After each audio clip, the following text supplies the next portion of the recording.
سورج غروب ہوتے ہی مغرب کی نماز پڑھے بغیر حاجی میدان عرفات سے مزدلفہ کے لیے روانہ ہوں گے، جہاں مغرب اور عشاء کی نمازیں ایک ساتھ ادا کی جائیں گی اور رات کھلے آسمان تلے گزاری جائے گی۔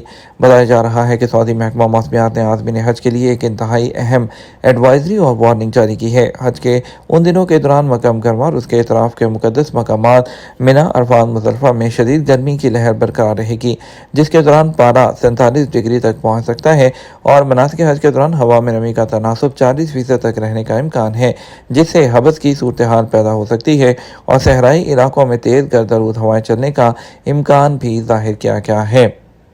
سعودی عرب کی پاکستان میں ٹرین پر دہشت گرد حملے کی شدید مذمت۔ سعودی عرب نے پاکستان کے صوبہ بلوچستان میں ایک ٹرین کو نشانہ بنائے جانے والے گھناؤنے حملے کی شدید مذمت کی ہے۔ ایس پی کے مطابق سعودی وزارت خارجہ نے ایک بیان میں سعودی عرب کی جانب سے ہر قسم کی دہشت گردی اور انتہا پسندی کو مکمل طور پر مسترد کیے جانے کے مواقف کا احاطہ کیا۔ پاکستان اور اس کے عوام کے امن اور استحکام کو سبوتات کرنے کی کوششوں کی سخت مذمت کی گئی ہے، اور وزارت نے بیان میں متاثرین کے اہل خانہ، حکومت پاکستان اور پاکستانی عوام کے ساتھ دلی تعزیت اور ہمدردی کا اظہار کیا ہے۔ پاکستانی ایئر لائنز میں ایک نیا اضافہ، ساؤتھ ایئر کی ٹیسٹ فلائٹ کا آغاز۔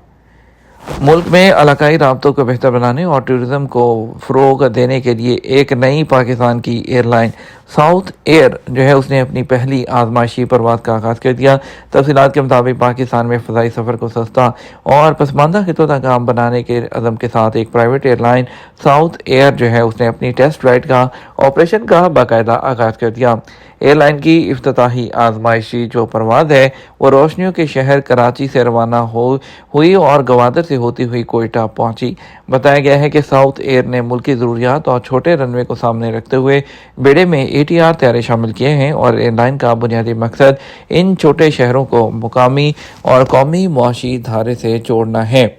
اور ایئر لائن نے اپنے ٹورزم لائسنس پہلے ہی حاصل کر لیا ہے، اور کمرشل فلائٹس کے لیے انہوں نے لائسنس کی درخواست وہ جمع کروا دی ہے، جو اپنے آپریشنز کو بڑھانے کے لیے تیار ہے۔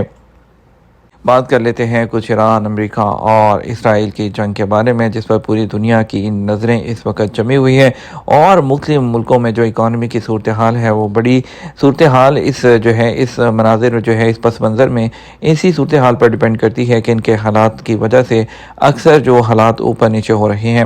اس وقت ہم بات کریں گے اس کی اپڈیٹ کے بارے میں کہ کسی حتمی معاہدے پر فوری دستخط کے امکان نہیں ہے۔ اسرائیل مذاکرات کو ناکام بنانے کے لیے کوشاں ہیں، کہنا ہے ایران کا۔ آپ کو بتائیں، پاکستان کے فیلڈ مارشل سید عاصم منیر کے بارے میں امریکی ٹی وی CBS نیوز نے دعویٰ کیا ہے کہ انہیں امریکہ، ایران اور دونوں کی قیادت کا اعتماد حاصل ہے۔ انہوں نے ایران امریکہ مذاکرات کو حتمی مرحلے تک پہنچانے میں اہم جو کام ہے وہ انجام دیا ہے۔ کسی حتمی معاہدے پر فوری دستخط کا امکان نہیں ہے، یہ بھی کہنا ہے ایران کے وزیر خارجہ کا۔ ان کا کہنا تھا کئی اہم نکات پر اتفاق ہو چکا ہے، تاہم کسی حتمی معاہدے پر فوری دستخط کا امکان نہیں ہے۔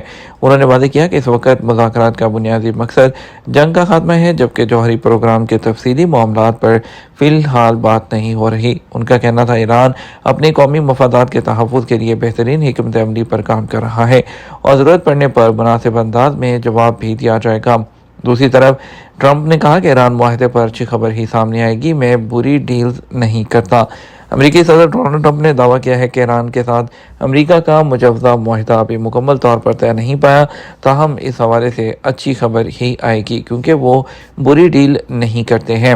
اور جو وائٹ ہاؤس کے عہدیدار ہیں انہوں نے دعویٰ کیا ہے کہ ایران کے ساتھ جنگ کے خاتمے سے متعلق معاہدہ جلد ہی طے پانے کا امکان ہے۔ ممکنہ جو مذاکرات کی امیدیں ہیں، عالمی منڈی میں تیل کی قیمتیں بھی نیچے آنا شروع ہو گئیں۔ عالمی منڈی میں کل تیل کی قیمتوں میں نمایاں کمی دیکھی گئی، جس کی بڑی وجہ ایران اور امریکہ کے درمیان ممکنہ معاہدہ ہے۔ انٹرنیشنل میڈیا رپورٹ کے مطابق ایشیائی تجارتی منڈیوں میں کاروبار کے آغاز پر ہی تیل کی قیمتوں میں واضح دباؤ دیکھا گیا، اور برنٹ خام تیل تقریباً 5.1% کمی کے بعد $98.22 فی بیرل تک آ گیا۔ اسی طرح امریکی ویسٹ ٹیکساس انٹرمیڈیٹ WTI بھی 5.2% کمی کے ساتھ $91.57 فی بیرل پر ٹریڈ کرتا رہا۔ مارکیٹ کے ماہرین کا کہنا ہے کہ مشرق وسطیٰ میں کشیدگی میں کمی اور امریکہ اور ایران کے درمیان کسی ممکنہ سمجھوتے کی خبروں نے انویسٹرز کے اعتماد کو متاثر کیا ہے، جس کے باعث عالمی سطح پر سپلائی خدشات کچھ حد تک کم ہوئے ہیں۔ تاہم امریکی صدر ڈونلڈ ٹرمپ نے اپنے بیان میں کہا کہ معاہدے کے فوری طور پر طے پانے کے امکانات زیادہ نہیں ہیں اور ایران کی جانب سے متعلقہ ٹیموں کو ہدایت دی گئی ہے کہ کسی بھی ڈیل میں جلد بازی نہ کریں۔ آبنائے ہرمز جنگ سے پہلے والی صورتحال میں بحال نہیں ہوں گی، یہ بھی کہنا ہے ایرانی میڈیا کا۔ یہ تمہارا اب تک کا نیوز بلیٹن۔ آپ مزید اور اہم خبروں کے لیے ہمارا شام 6 بجے کا نیوز بلیٹن دیکھ سکتے ہیں۔ اس کے ساتھ ہم آپ سے اجازت چاہیں گے، ویڈیو کو لائک اور شیئر ضرور کیجیے گا۔ آپ کے قیمتی وقت کا شکریہ۔ السلام علیکم۔